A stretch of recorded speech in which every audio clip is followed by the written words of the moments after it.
Glória a Deus. Curvemos a nossa cabeça para a explanação da palavra. Vamos orar. Senhor nosso Deus, fale conosco, é Tua palavra. Que o Senhor possa nos instruir para o louvor do Teu nome. Que o Teu nome uma vez mais seja glorificado. Assim, Deus, fale com a Tua igreja, fale conosco. É o que nós precisamos, Pai. Em nome de Jesus. Amém. Amém. Graças a Deus. Abra sua Bíblia, Apocalipse, capítulo de número 2, versículo de número 18, e deixe ela aberta nessa noite, para que possamos aprender um pouco mais das Escrituras. Meus queridos, nós estamos seguindo a sequência das 7 igrejas da Ásia, e embora a gente falou sobre Pérgamo de uma forma muito sucinta e resumida na semana passada, nós vamos continuar seguindo, porque eu sou daqueles que se empolga muito com as Escrituras, e as Escrituras sempre têm tanta coisa boa para a gente ministrar, e eu sou acelerado, irmão. Às vezes eu quero terminar logo a sequência de uma coisa, para começar uma outra, e Deus, Ele vai falando à sua igreja de uma forma especial. Essa quarta carta à igreja de Tiatira é interessante, porque a maior carta foi escrita à igreja que estava situada na cidade mais insignificante, ou a menos importante, podemos dizer assim, das igrejas da Ásia Menor, melhor dizendo. Tiatira não tem importância alguma, irmão, assim, a não ser sua localização geográfica, que servia de passagem para a realeza, servia de passagem para algum trâmite comercial ou algo parecido. E é interessante que nós vamos ver em Tiatira que Jesus, ele se preocupa em escrever uma carta para essa igreja, mesmo uma cidade de uma importância não muito elevada, mas Jesus não esqueceu da igreja naquela cidade. Às vezes, irmão, a gente que anda muito, a gente vê igrejas em espaços tão insignificantes. Outro dia, eu estava lá na serra, lá em cima no Pacuti, e no meio do mato, passando, que era um caminho para chegar a uma localidade, eu encontrei uma casa de taipa, muito simples, caindo os pedaços. A pintura parece que havia sido feita há muitos anos atrás, mas ali tinha uma igreja, Assembleia de Deus, tinha um povo reunido, glorificando e exaltando a Deus ali. Então não é o lugar que vai dar a devida importância à igreja que está inserido ali, não, irmão. Na verdade, se é um local menos importante, mas o importante é que tem uma igreja ali, tem um povo de Deus ali. Um dia eu fui convidar um pregador para vir para cá, para o Jardim Castelão. Ele não é daqui, é um amigo já de muitos anos, e eu convidei ele para vir, e ele, rapaz, eu não sei se eu vou não. Por quê? Não, porque eu já ouvi falar muito nessa localidade, eu não vou. E eu disse, amém, querido, tranquilo. Eu não tenho seletividade. Aonde Jesus enviar, a gente vai. Mas se você tem suas preferências, talvez se fosse um pouco mais ali pela avenida, você iria. Mas tudo bem, porque na verdade, irmãos, não importa o lugar. O que importa é que ali tem um povo de Deus que é fiel e que está fazendo a sua obra. Quando Jesus começa essa carta, assim como as outras, eu não frisei muito isso nas cartas anteriores, mas quero frisar nessa noite. Ele começa dizendo ao anjo da igreja de Tiatira, escreve ao anjo da igreja que está em Éfeso, ao anjo da igreja que está em Pérgamo, ao anjo da igreja que está em Esmirna, E ele vai seguir a sequência da mesma forma ao anjo da igreja que está em Sardes, ao anjo da igreja que está em Filadélfia e ao anjo da igreja que está em Laodiceia. Por que Jesus trabalha dessa forma? Porque, irmãos, Jesus ele nunca vai abrir mão da instrumentalidade humana, e principalmente no aspecto da liderança. Se você for olhar no Antigo Testamento e percorrer as páginas do Antigo Testamento e do Novo Testamento, você vai perceber que Jesus, que o Senhor, ele sempre, quando ele queria falar com o povo, ele constituía um líder, ele constituía alguém, ele transmitia a mensagem e a mensagem era repassada para o povo. Logo no início, meus irmãos, foi assim com Moisés e Arão. Enquanto a gente dá muita atenção a Moisés, mas Arão também teve sua importância. Enquanto um trazia Deus ao povo, que era Moisés, que era o líder, que era o profeta, que era aquele que recebia de Deus para entregar ao povo, Arão é aquele que conduzia o povo até Deus através do sacerdócio. Então, Deus ele não abre mão dessa organização. Há quem ache que isso é a organização humana, não, mas isso está constituído na Bíblia, no Antigo Testamento, no Novo Testamento. O próprio Paulo, ele tinha uma estratégia. A estratégia de Paulo era o quê?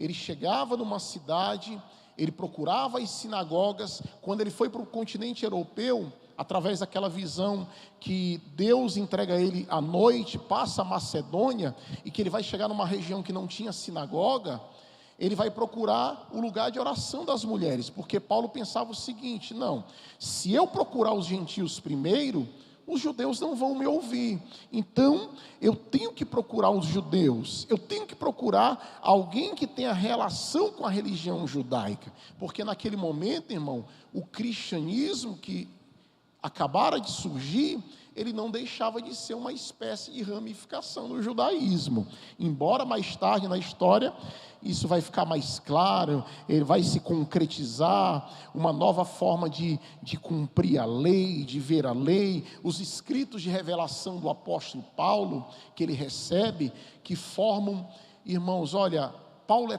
tão importante no Novo Testamento, que se nós retirarmos os escritos do apóstolo Paulo, vão sobrar só 6 livros, 21 epístolas paulinas. Então, meus queridos irmãos, nós precisamos entender que Deus ele trabalha através dessa constituição, através disso. Então, quando Deus quer fazer alguma coisa, Deus vai se revelar a quem, irmão? A quem está constituído por Ele, ao Moisés que está constituído pelo Senhor. Pastor, quer dizer que Deus não pode usar mais ninguém? Pode, para confirmar uma visão estabelecida pelo Senhor.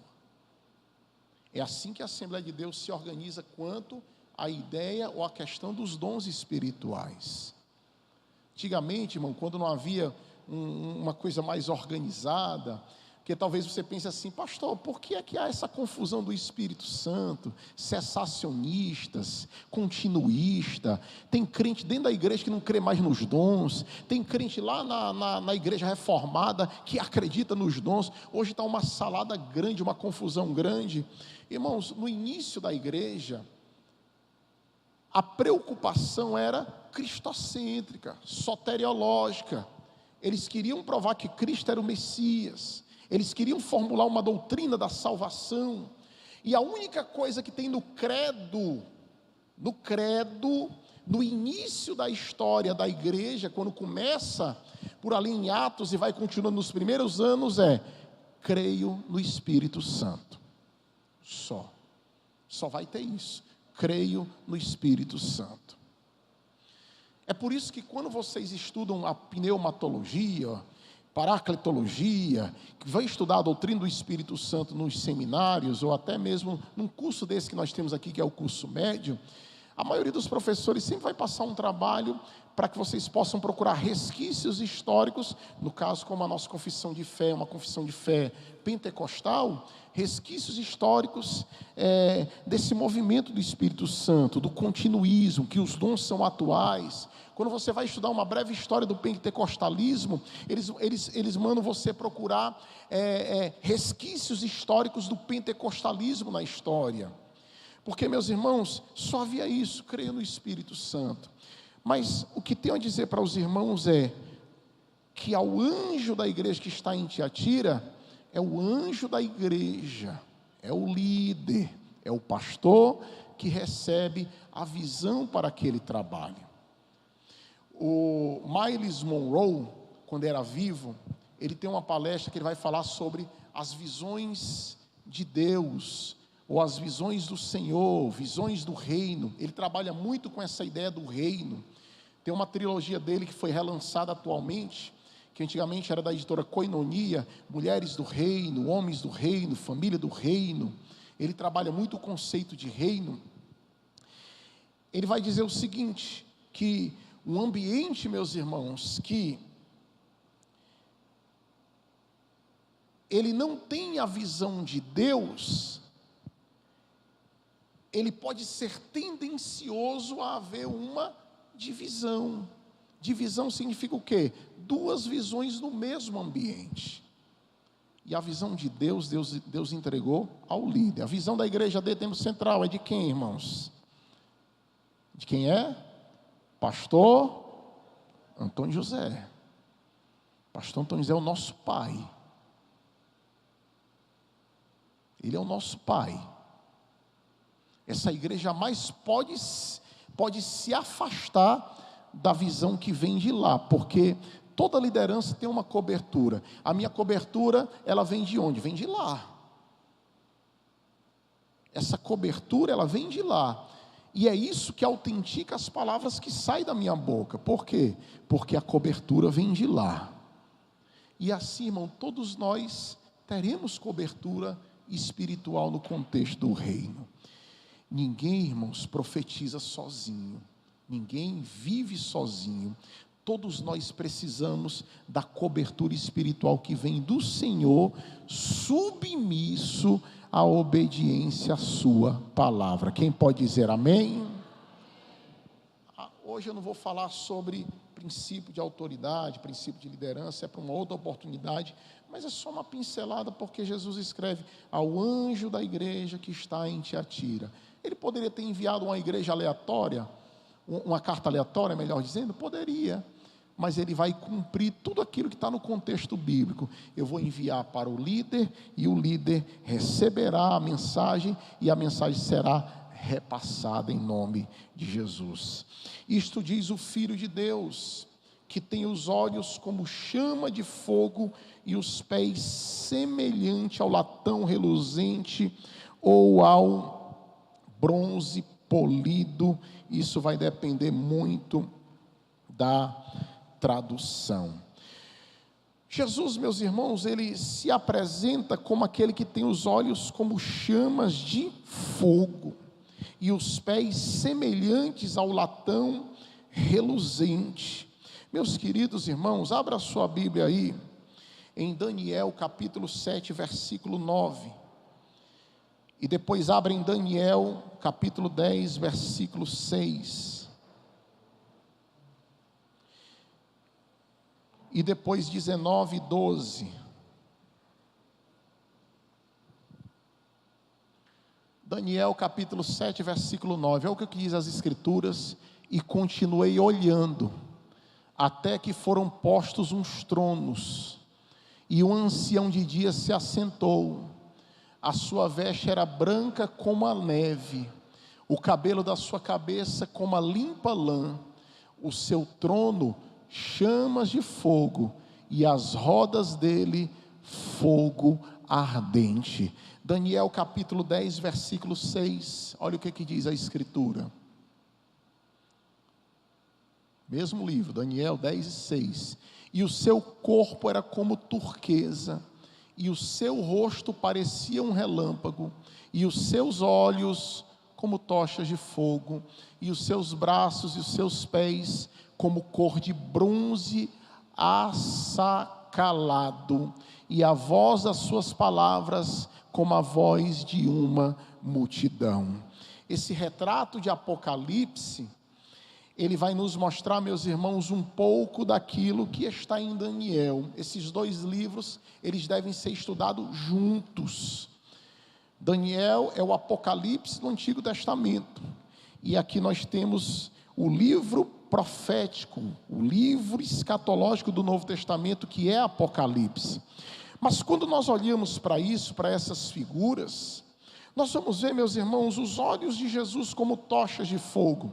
Tem um comentáriozinho da editora Cultura Cristã, um vermelhinho, que ele vai dizer, meus irmãos, que os olhos de Jesus como tochas ou como fogo, ele descreve o olhar judicioso de Cristo, para dizer que o seu olhar, ele ultrapassa qualquer fronteira, e por essa razão, ele vê todas as igrejas, e tem a competência infalível de diagnosticar o real estado de cada um de nós.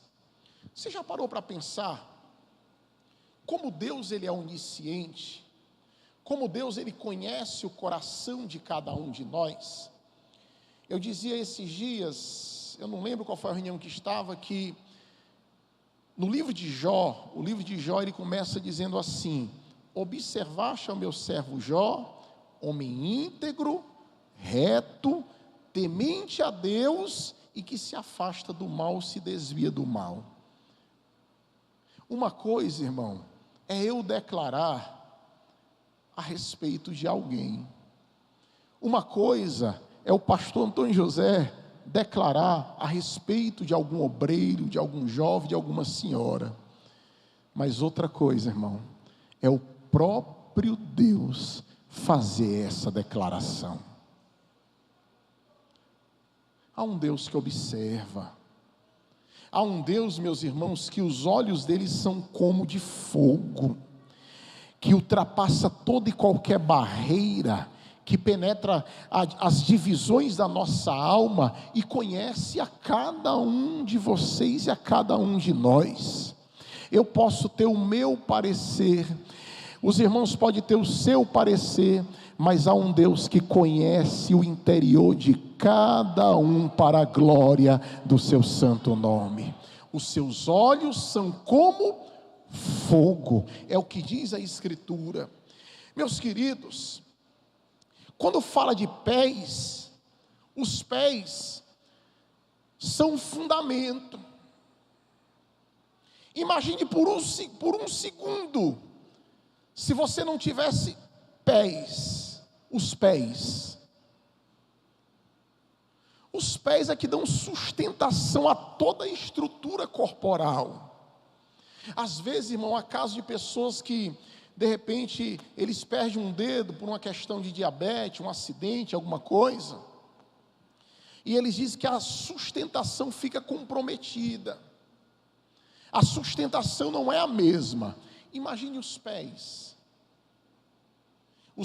são um fundamento, os pés é o que dá sustentabilidade, e quando João escreve para testemunho das nações e dos séculos, ele vai dizer ao anjo da igreja que está em Tiatira: isto diz o Filho de Deus, que tem os olhos como chama de fogo e os pés semelhante ao bronze polido ou latão reluzente. Meus irmãos, os pés do nosso Cristo não são de barro, porque o barro se quebra e se desfaz. O vaso pode se quebrar e se desfazer, mas tem um oleiro que pode refazer novamente. Os pés do nosso Cristo, eles são de bronze polido, não são frágeis. Porque, irmãos, os pés de cada um de nós, o meu, de qualquer um de nós, são pés frágeis. São pés falíveis e vulneráveis, pastor, e o que é que dá força a cada um de nós? É não se afastar daquele que tem os pés como latão reluzente, é não se afastar daquele que tem os pés como bronze polido. Que o texto está dizendo? Cristo é o nosso fundamento, Cristo é o fundamento de todos nós, e nós não podemos colocar outro fundamento além daquele que foi já colocado. Não há outro que possa ser comparável a Cristo. Eu lembro, irmão, quando eu era neófito, isso tem uns 24 anos, mais ou menos. Tinha um pregador nessa nação que eu admirava muito. Eu tinha todos os livros dele, depois me desfiz. E um dia esse pregador, pastor, caiu em adultério. E eu cheguei para o meu discipulador e eu disse: irmão Jussier, eu não acredito, fulano caiu em adultério, e agora o que vai ser do povo de Deus, o que vai ser de mim? E ele disse assim para mim: meu filho, não olhe para o homem. Eu me lembrei disso aqui, os pés de barro, frágeis, vulneráveis. Olhe para o Cristo que tem os pés de bronze polido, para aquele que não é frágil, que não é vulnerável. E ele diz que onde estiver 2 ou 3 reunidos no nome dele, ele está presente no nosso meio. É esse que nós viemos adorar, meus queridos irmãos, meus queridos. Às vezes a gente vai já entrar aqui no miolo da mensagem, porque eu quero falar hoje sobre cultura de tolerância. A gente vai já entrar no miolo da mensagem, irmão. Mas eu quero dizer para os irmãos que é Ele que nós adoramos, é a Ele que nós devemos o nosso serviço, é a Ele que nós pregamos, é Ele que nós adoramos, que nós cantamos, é Ele que nós trabalhamos, é Ele, irmãos. Ele é o único digno de toda honra, toda glória e todo louvor. No dia que você chegar nessa casa, que você chegar com o coração, não, eu vim, mas a honra não é de Deus, a glória não é de Deus, meu querido, você precisa de uma reforma no coração, porque quando nós chegamos nessa casa, é para adorar aquele que é digno de toda honra, toda glória e todo louvor. Os pés dele é de latão reluzente, bronze polido.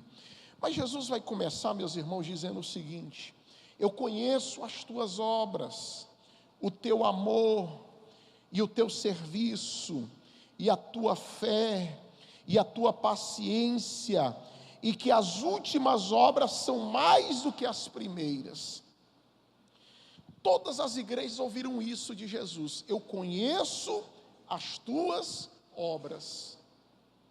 Só que essa daqui, irmão Caio, numa cidade de menos importância, foi a igreja que mais ouviu elogios de Jesus. Eu vou me redimir.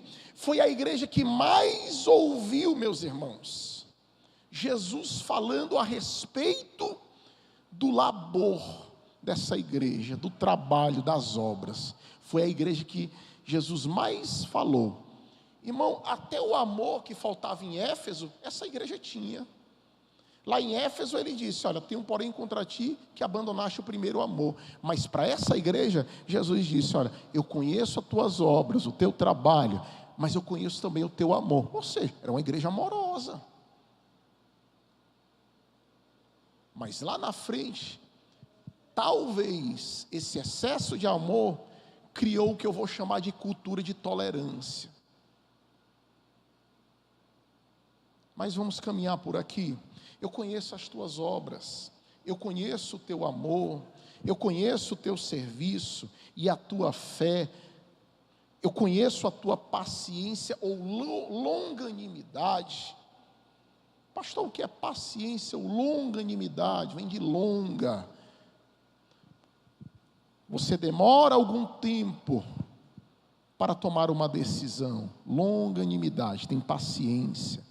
E que as últimas obras são mais do que as primeiras. Ou seja, quando Jesus diz: olha, as tuas obras são mais do que as primeiras, Jesus está dizendo, Jesus está nos mostrando e revelando que essa igreja, irmão, ela estava evoluindo no serviço. Às vezes, quando você começa a fazer um trabalho na obra de Deus, por exemplo, é só um exemplo, você começa a liderar os jovens. É o primeiro ano que você está liderando os jovens. Só um exemplo, viu, irmão Caio e Camila, Tupiné e Eliel. A tendência é o quê, irmão? Evoluir. Você já viu alguém dizer assim, eu sou o mesmo de 20 anos atrás? Você já viu alguém dizer assim? Quem já ouviu alguém falar isso? Irmão, isso é a maior mentira que existe. Porque nós, como seres humanos, estamos em constante evolução. Eu não sou o mesmo de 25 anos atrás, não. O irmão Walter não é o mesmo do início da fé. O irmão Daniel, o irmão Robson, o presbítero Aldemir, diácono Alexandre, os irmãos que aqui estão, nenhum de nós somos os mesmos de tempos atrás. Você evoluiu, ou pelo menos era para ter evoluído. Então essa igreja, ela evoluiu no seu serviço. Jesus vai dizer, e que as últimas obras são mais do que as primeiras, ou seja, havia mais trabalho, mais labor. Então Jesus olha para essa igreja como uma igreja atuante, laboriosa, como uma igreja com obra, com fé, com amor, com serviço, uma igreja longânima, paciente, tolerante. Só que agora Jesus vai chamar a atenção dessa igreja. E ele vai dizer o seguinte: mas tenho contra ti o tolerares que Jezabel, mulher que se diz profetiza, ensine e engane os meus servos, para que se prostituam e comam dos sacrifícios da idolatria. Quando Jesus faz referência a Jezabel, não é que o nome dessa mulher era Jezabel, ele faz referência à mulher de Acabe, lá no Antigo Testamento. E a ideia aqui, irmãos, é de falsos ensinos. A ideia aqui é de idolatria mesmo. A ideia aqui, meus queridos irmãos, é que essa igreja, diante de tantas qualidades, ela se tornou tolerante com alguns valores, tolerante, meus irmãos, com algumas coisas, tolerante com todo o sistema que havia em Tiatira. E é por isso que nessa noite eu falo sobre cultura de intolerância. Meus irmãos, a idolatria que é falado aqui, ou a prostituição, não se sabe ao certo. Alguns vão dizer que era prostituição cultural, literal, mas outros vão falar a respeito da idolatria, que em vários momentos Deus vai comparar a idolatria à prostituição, porque a idolatria, nós colocamos Deus, no lugar de Deus, uma outra coisa ou pessoa. Às vezes nós criticamos algumas religiões afora, não posso nem citar aqui, mas quanto de idolatria existe no nosso meio, irmão, que nós colocamos no lugar de Deus. Às vezes há mães que idolatram seus filhos. Nós temos que amar os nossos filhos, mas eles não são nós, somos mordomos cuidando daquilo que Deus nos deu. Há ovelhas que idolatram pastores, e nós não somos seres especiais, irmão. Pastor come sanduíche também, irmão. Quem pode dizer amém? Amém. Vocês estão rindo, né? Pastor, irmão, é gente. Mas há igrejas que às vezes a gente chega, irmão, que é uma verdadeira idolatria. Tem ministérios que idolatram seus líderes. E há um perigo, irmão, quando o homem está na frente de Deus. Há ministérios, irmãos, que quando o líder morre, parte para o Senhor, esses ministérios se acabam. Nós temos exemplo aqui no Brasil, irmão, de grandes igrejas, que o líder centralizava tudo nele, E quando morreu, irmão, era recebido com honras em reuniões que chegava.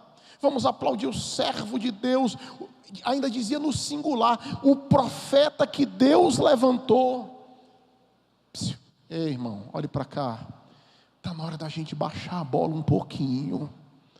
Nós só estamos aqui para contribuir num contexto que é muito maior do que nós. Existem vários pregadores, vários pastores, vários profetas, vários homens, vários líderes. Existe muita gente, irmão, que Deus chamou para fazer a sua obra. E se eu não quiser fazer, Deus vai levantar outro e faz, meu irmão. A tolerância dessa igreja de Tiatira foi o que Jesus condenou. Eu tenho, porém, contra ti o tolerares. Quanta coisa, irmão, a gente tem tolerado nesses últimos tempos. E quando eu falo a gente, eu não me refiro a mim ou o Jardim Castelão. Eu me refiro à igreja de uma forma geral. Eu acho que a igreja mais plural que existe no mundo ou no Brasil chama-se Assembleia de Deus. Tem hora que a gente está pregando numa Assembleia de Deus, a gente pensa que está numa igreja batista. Tem hora que a gente está numa outra Assembleia de Deus, a gente está numa igreja muito pentecostal. Tem hora que a gente está numa Assembleia de Deus, o púlpito é todo reformado. Um dia eu terminei, irmão, e veio um irmão dizendo, não, porque aquilo que o senhor pregou, o doutor Augusto Nicodemos e não sei o quê. E eu disse, meu irmão, você está em que igreja? Assembleia de Deus. Então, o doutor Augusto Nicodemos não é referência para nós. É um grande teólogo, com muitas informações excelentes, mas nessa área, ele não é referência para cada um de nós. Outro dia, um irmão postou no grupo de obreiro, uma mensagem do Paulo Júnior. Aí eu me lembro, irmãos, que aí todo mundo ali, todo mundo tolerando aquilo. Aí Deus até falou, o Diácono Valdo disse, irmão, Paulo Júnior não é referência para nós não, irmão. Nada contra a moralidade dele. Tem uma mensagem boa, é uma boa imitação do Paul Walsh de fora. Mas, irmão, nós temos os nossos referenciais aqui da nossa igreja. Mas a cultura de tolerância não diz respeito só ao contexto teológico ou religioso. Diz respeito também a valores. Isso fala, irmão, de como o nosso caráter é moldado e aperfeiçoado.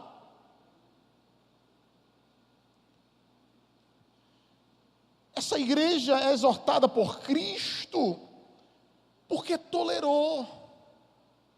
Irmãos, nós não podemos, nesses últimos dias, tolerar o pecado que tão de perto nos rodeia. A gente não pode achar normal, irmão, alguém adulterar no nosso meio. A gente não pode achar normal, irmão, o pecado de lascívia. Que lá no Antigo Testamento, a sensualidade é comparada a um Deus. A gente, como igreja do Senhor, a gente não pode deixar esses valores, irmão. Eu não estou falando de tamanho de saia, eu não estou falando de calça comprida, eu não estou falando de brinco, porque tem gente que acha que quando a gente fala de tolerar, eu estou me limitando à pequenez dessas coisas. Eu estou falando de valores. Eu estou falando, meus irmãos, que nós temos que ser moldados pela palavra, pela Bíblia. Eu estou falando por aquilo que Deus deseja fazer através de nós, mas há um caminho, e você e eu temos que decidir se Jesus continua sendo o caminho, a verdade e a vida. Numa sociedade humanista, numa sociedade, irmãos, que cada vez mais desvaloriza, irmão, o nosso Cristo, a palavra de Deus. Irmão, se você se moldar por essa sociedade, se nós tivermos a sociedade de hoje como padrão, onde nós vemos as estruturas do judiciário sendo, irmãos, motivo de deboche no mundo todo. As empresas não vêm para cá porque não confiam mais no judiciário aqui do nosso país. E quando implantam uma multinacional aqui, ele já tem, meus irmãos, que acertar com o governo, que se houver problemas, existe uma instância, ou um conselho instalado de ética ou algo parecido, para julgar as causas, mas não cair nas mãos do judiciário do nosso país. Uma sociedade, irmão, que pega um mendigo, nada contra mendigo, irmão, que porque falou umas besteiras em redes sociais, eleva a posição de celebridade, pelo amor de Deus, gente. E tem gente, irmão, que passa o dia todo, deixa eu ver qual é a nova do mendigo. Pelo amor de Deus, gente. Uma sociedade, irmão, que quando a gente ia eleger músicas ou cantores para o Grammy Latino ou algo parecido, as pessoas olhavam para a letra, as pessoas olhavam para a composição musical, olhavam o histórico do artista. Hoje não, irmão, quanto mais nua uma cantora dançar, mais ela vai atrair seguidores e mais sucesso vai fazer.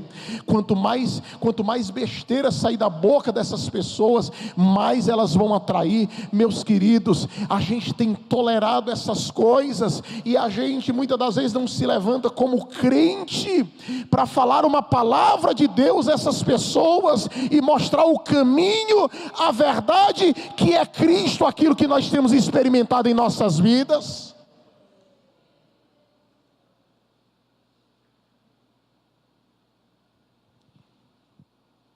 A gente parece que os valores inverteram, irmão.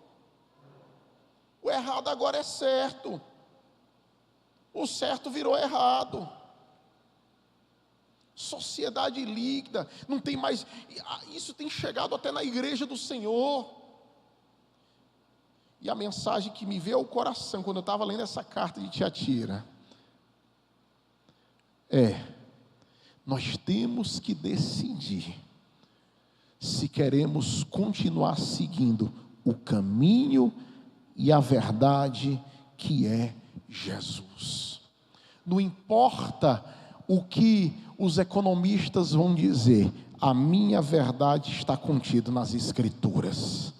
Não importa o que os psicólogos estão falando hoje, a minha verdade está contida nas Escrituras. Não importa o que estão dizendo por aí, o errado virou certo, o certo virou errado, agora pode fazer mudança de sexo, a criança escolhe agora o sexo, e tantas outras coisas. Irmão, se você não for firme e disciplinado em viver esta palavra, meus queridos, rapidamente o mundo vai deixar de gotejar aquilo que ele já tem gotejado em nossas casas, e ele vai despejar, meus irmãos, a imundícia dele. Mas nós somos um povo que foi chamado por Deus para viver a verdade da palavra, a verdade do Evangelho, a verdade do Cristo, a verdade das Escrituras. Aleluia. Se amanhã ou depois algum teólogo quiser mudar aqui, irmão, nós não vamos aceitar, nós vamos continuar com a verdade da palavra do Senhor. O que temos tolerado?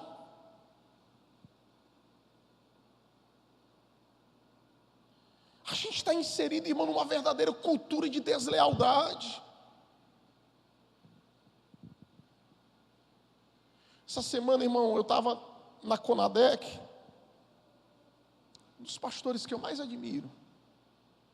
Eu não vou citar o nome dele aqui para... Irmãos, ele pregando em lágrimas, mensagem para pastores. E ele disse: meus irmãos, quanta deslealdade e hipocrisia no nosso meio. Um dia eu ia pregar num grande congresso aqui na cidade, e o irmão me encontrou e disse assim: pastor, eu procurei tanto o seu número, e eu falei com fulano, ele disse que não tinha, e além de dizer que não tinha, ele inventou uma série de barbaridades a respeito de você.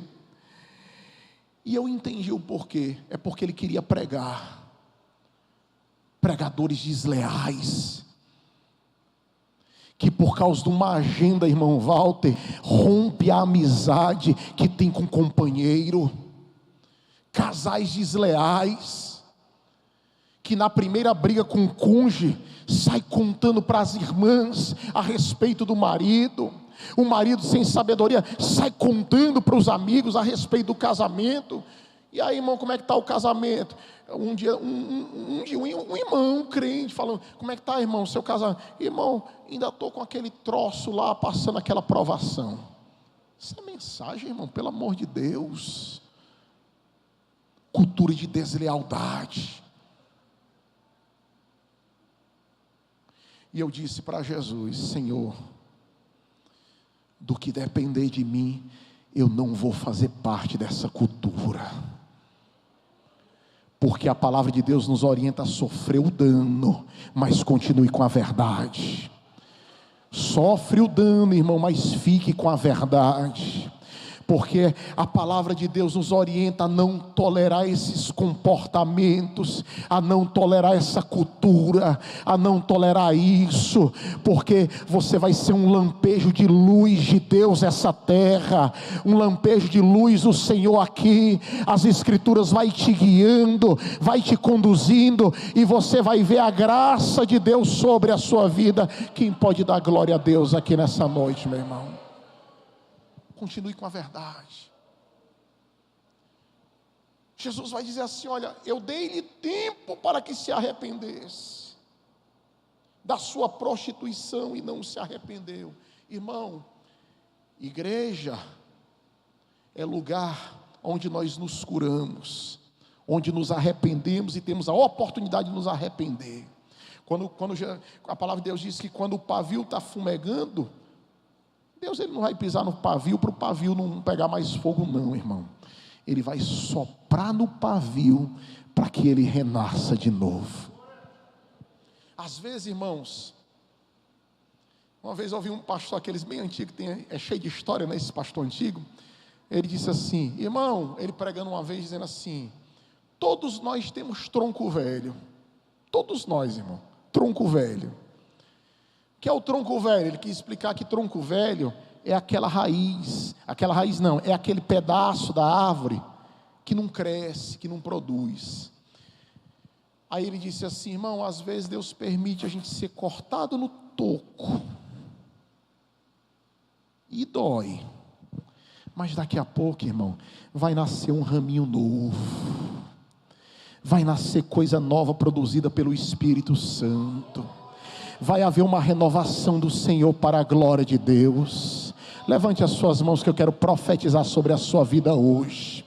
Talvez o Senhor arrancou um tronquinho velho de você, de mim, de cada um de nós. Todos nós temos, irmão, nós somos imperfeitos, mas vai ter ramo novo para a sua vida. Vai ter coisa nova do Espírito Santo para você. Haverá uma renovação de Deus, aleluia, porque a água do Espírito vai descer, o sol da justiça vai brilhar, a energia de Deus vai vir sobre as raízes, e você vai se erguer e vai se levantar, e Deus vai agir para a glória do seu santo nome. Não existe nenhum pecado imperdoável, irmão. Às vezes, irmão, a gente condena uma pessoa por um erro, mas eu quero dizer para os irmãos que não existe nenhum pecado imperdoável. Talvez essa pessoa que você acha assim, não tem, irmão, o Espírito Santo, ele sabe trabalhar, ele pode erguer e levantar para a glória do seu santo nome. Ele sabe trabalhar. O Espírito Santo, ele é o dono da igreja, mas esse trabalhar, ele passa pelo arrependimento. Jesus está dizendo assim: dei-lhe tempo para que se arrependesse, e não se arrependeu. Meus irmãos, essa cultura de tolerância vai nos ensinar que até aqueles que às vezes andam no nosso meio, andam nas igrejas, pervertendo, ganhando o coração, Eu aprendi, irmãos, que a gente tem que ser muito cauteloso para abrir o coração. Não sei se por causa da cultura militar. Eu estudei 7 anos no colégio militar, fui militar do exército. Meu pai foi militar. E talvez por essa questão, eu aprendi que a gente tem que ser muito cauteloso para abrir o coração. Porque quem ganha o nosso coração vai estar nas mãos de quem a gente abriu. A gente tem que ser cauteloso, irmão. Eu sou muito radical com negócio de mesa. Um dia, sentado com alguns amigos aqui, não vou citar o nome, eles sentaram comigo e disse: irmão, pastor, assim, assim, assado e tal. E quando chegou na parte da mesa, ele disse para mim assim: eu estou abrindo a mesa para você, mas quando eu perceber que a mesa não tem mais lealdade, eu sou muito radical para também tirar da mesa. Porque a mesa, irmão, fala de comunhão.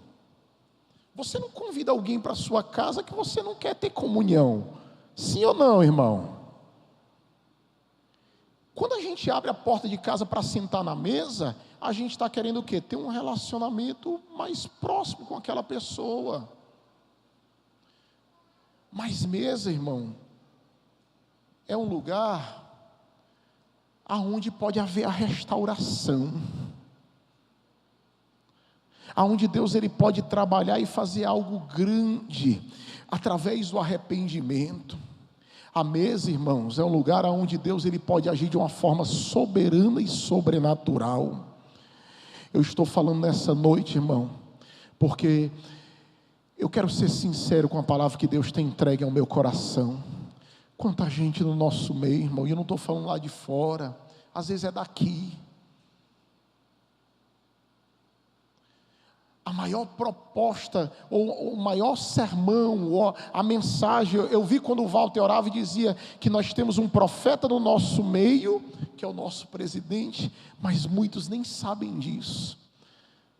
Irmão, ele está há quase 1 ano pregando sobre unidade. Lá na convenção ele teve uma oportunidade, ele falou sobre unidade. E unidade, irmão, não significa perfeição, não. Não significa uniformizar. O pastor quer unidade para uniformizar ou engessar. Não, jamais. A unidade pelo vínculo que vem do Espírito, vínculo da paz. Meus queridos irmãos, às vezes, o que eu ia dizer e falo nessa noite, quantas vezes, irmãos, a gente está preocupado com questões simplórias, que estão abaixo da defesa pessoal que nós temos que fazer do projeto de Deus, do projeto de reino, do testemunho do Evangelho. Quantos de nós aqui, meus irmãos, tomando Santa Ceia, mas não fala com o irmão, atravessa do outro lado para não falar com o irmão.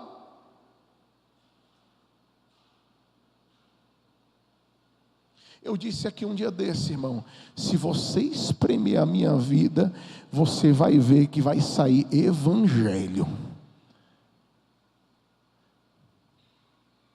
Eu vou continuar amando cada um dos irmãos do mesmo jeito, porque aqui eu prego o evangelho. Aquilo que eu prego, eu tenho vivido para a glória de Deus.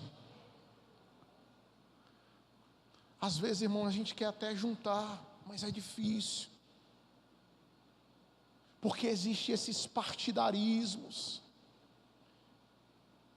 Não, pastor, consigo outra pessoa, mas na verdade é porque não consegue trabalhar com o outro olhando no olho.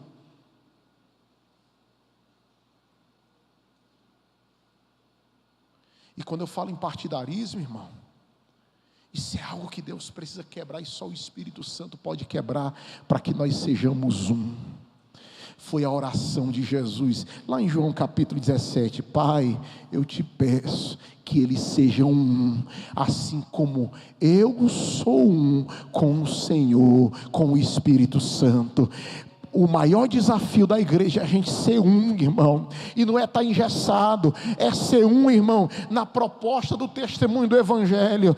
Pastor, eu até tenho algumas ressalvas e reservas, mas é para o Evangelho, eis-me aqui, eu vou batalhar para ser um. Pastor, eu até tenho algumas observações, mas guarde as suas observações, mas é para o Evangelho, eu vou trabalhar para o Evangelho, para a glória de Deus. A gente tem que acabar com isso, irmão. A igreja é um. A igreja é um. Eu não quero que lá na frente alguém diga: essa aqui é a turma do pastor Demétrio, essa aqui é a turma do pastor fulano, essa aqui é a turma do pastor Cicrano. Não, essa aqui é a turma da igreja do Jardim Castelão, que trabalha para fazer a obra, que trabalha para glorificar o nome poderoso de Jesus Cristo. Levante as suas mãos comigo nesta noite. Eu falo isso sentindo a presença de Deus aqui neste lugar. Oh, xarai de calabacharabacandaraia. Nós não podemos, meus irmãos, tolerar isso. A liderança da igreja é diferente. Os moldes de administrar são diferentes. A gestão pode até parecer, irmão. Pode ser que a gente aplique alguma coisa da administração, mas a liderança é diferente, a liderança espiritual. Porque aqui o olhar não é do homem, o olhar tem que ser de Cristo. Tem que ser o olhar do Senhor sobre a sua obra. E Deus essa noite te pergunta, eu vou encerrar aqui. Ele te pergunta: o que tens tolerado? E aqui eu vou falar para os homens. Somos nós homens, irmão, que damos cobertura à nossa casa. Você é o escudo da sua casa. A gente sempre tem esse negócio: as irmãs do círculo de oração, as irmãzinhas que oram. Somos gratos pelas irmãs de oração, mas o escudo da casa, quando a flecha do inimigo vem, tem que bater nos seus peitos. É você que é o escudo. É você que é a cobertura.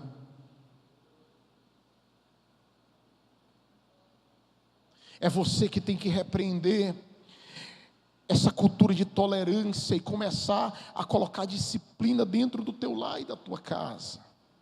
E nós colocarmos disciplina dentro do nosso lar e da nossa casa, melhor dizendo. Somos nós que abrimos a boca. Esse filme que vocês estão assistindo aí, isso aí tem magia negra camuflada. Não, pai, isso aí não, o senhor está ficando é doido. Tem, e você vai usar o instrumento da palavra. É você, homem do seu lar, é que vai chegar no seu lar e vai dizer: a partir de hoje nós vamos ter culto doméstico 3 vezes por semana. A partir de hoje nós vamos orar. Tem essa causa difícil, nós vamos orar e Deus vai dar vitória. É o homem. Mas quantos de nós, irmãos, somos negligentes, tolerantes?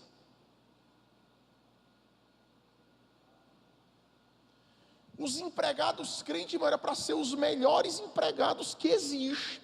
Mas os irmãos que são donos de negócio aqui, há de convir comigo. Você já teve trabalho com algum crente que você colocou?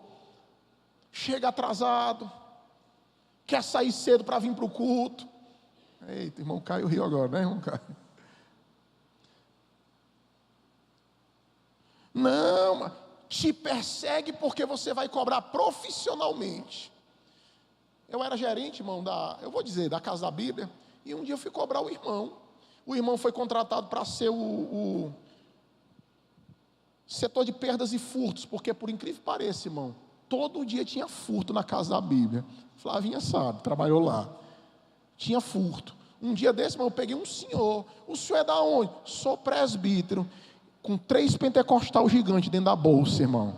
Ali é um presbicho aquilo ali. Presbítero que não é. Aí o irmão, aí tinha lá os louvores. Quando foi daqui a pouco, lá estava ele, irmão. Como era a música, meu Deus? Eu esqueci a música do Kleber Lucas. Ele lá cantando, irmão, fechou o olho. Deus cuida de mim. Deus cuida de mim. E fechou o olho, irmão. E a porta aberta. Aí daqui a pouco a minha líder geral chega e diz: Demetrios, você está vendo aquilo ali? Eu era o gerente geral da empresa. Vá lá e converse com ele. Chamei ele. Ele era pastor de um outro ministério. Quando eu sentei, ele disse: meu amado irmão, é o seguinte, o senhor foi contratado para o setor de perdas e furto. O senhor não foi contratado para cantar, para adorar aqui dentro da loja, não. Embora o senhor possa cantar, mas o senhor tem que ficar de olho aberto. Aí ele: agora pronto, Satanás me perseguindo agora.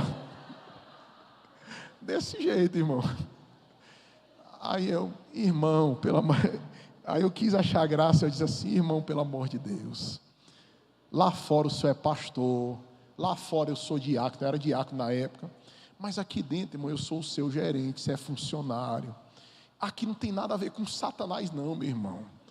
Aqui é o Satanás que entra nos crentes para roubar as coisas aqui. Aí foi que ele: tá bom. Mas graças a Deus deu tudo certo. Hoje é meu amigo. Ele é pastor de uma grande igreja lá para Barra do Ceará. Já até preguei no aniversário da igreja dele. Mas, irmão, os funcionários crentes era para ser os melhores. Mas a cultura de tolerância, irmão, infelizmente chegando. Sabe o que a gente escuta por aí? Vou terminar agora com essa frase. A gente escuta assim: irmão, pastor, o povo para dar trabalho é os crentes. Chega atrasado e diz que estava na oração. Não vem trabalhar no outro dia, diz que estava na vigília. É desse jeito. Quer sair cedo porque tem a festa da igreja. Irmão, deixa eu ensinar uma coisa para vocês, para os mais jovens. Quando vocês forem participar de entrevista de emprego, não precisa vocês dizer que são crente não, mas se perguntarem, você diz. Mas entre o trabalho e a igreja, cumpra os seus compromissos no trabalho. Entre o seu trabalho e a igreja, não falte trabalho por causa da igreja. É muito melhor você chegar para o seu líder ou para o seu pastor: pastor, eu não vou poder participar porque eu vou trabalhar até tarde, do que você dar um mau testemunho lá e as pessoas não querer vir para o evangelho por causa do mau testemunho. Então, meus queridos, fiquemos com essa palavra.